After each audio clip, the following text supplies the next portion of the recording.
ना कि हम भिकारी एक्सपोर्ट कर रहे थे।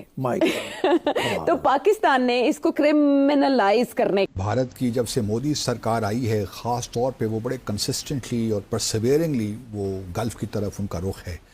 और जिस तरह मैं पहले भी कहता रहा, मैंने कहा है तो आप फिर पास नहीं आते। आईन आईन। दोस्तों नमस्कार। जैसा कि आप जानते हैं, पाकिस्तान दुनिया में सिर्फ दो चीज़ों में फेमस है। पहले गधे बेचना, दूसरा विदेश में जाकर भीख मांगना। और ये मैं नहीं बल्कि पाकिस्तानी एंकर खुद कह रहा है और उसके मज़े ले रहा है।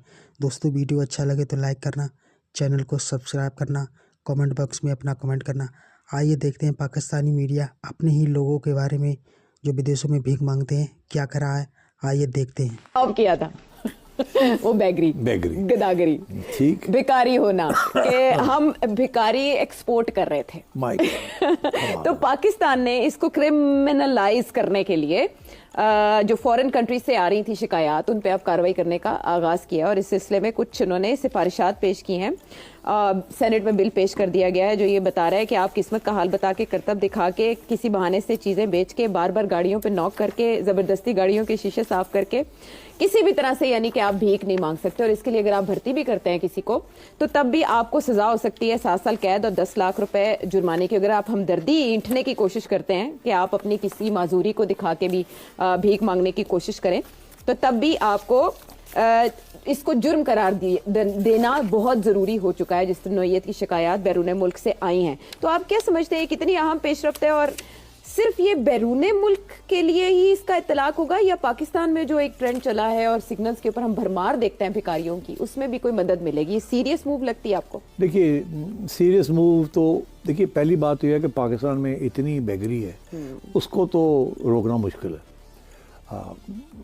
तो उसको तो भूल ही जाए। हालांकि इसमें लिखा है कानून के अंदर के वो भी क्रिमिनल एक्ट है कि अगर आपको गाड़ी को आके पैसे, और इसीलिए आजकल इतना मुश्किल हो गया यूएई का वीज़ा लेना, बिकॉज वो उन्होंने सारा कुछ ही बंद कर दिया। और आपको याद होगा हमने एक प्रोग्राम किया था जिसमें हमने यूएई का एक मिनिस्टर है उसका भी दिखाया था। वो कह रहा था ना करें आप अपनी सियासत यहाँ मत लेके आए और ये बेगिंग शेकिंग बंद करें, नहीं तो फिर हम एक्शन लेंगे। उन्होंने अब एक्शन ले लिया है।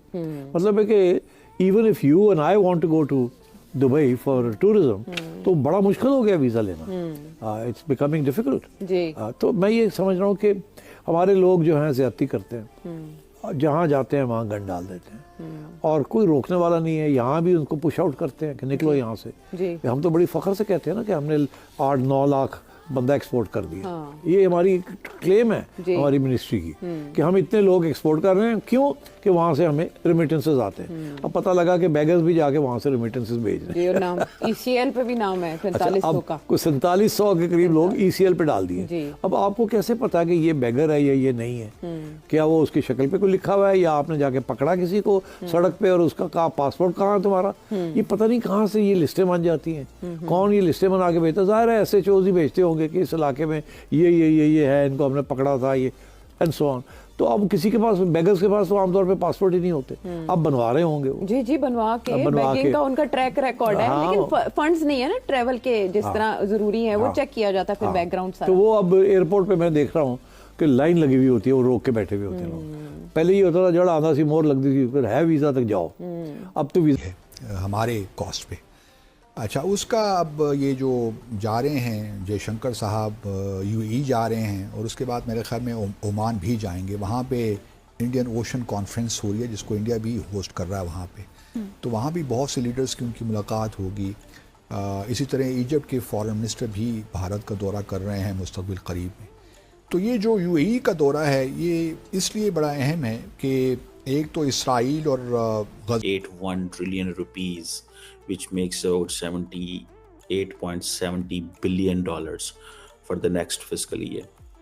और ये तकरीबन 9.5%, 10% इंक्रीज है जी। अब आप ये इमेजिन कर लें कि इतना बजट तो छोटे पाकिस्तान जैसे छोटे मुल्क जो हैं उनके लिए कितना बड़ा चैलेंज है। इंडियंस ये कहते ज़रूर हैं कि जी बहुत सारे हमारा जो बजट है वो तो पेंशन एंड वेजेस पे चला जाता है, लेकिन वो जो वेपन्स एक्वायर करते हैं वो भी तो इसी बजट से होता है। वो भी तो इसी बजट से होता है। सो तकरीबन आप ये समझ लें ये जो कंप्लीट जो आउटले है ये बहुत ज़्यादा है। और इंडिया का मेजर फोकस क्या है? To modernise its military to counter China and Pakistan. Pakistan को डिसएडवांटेजेस पोजीशन में रखना है और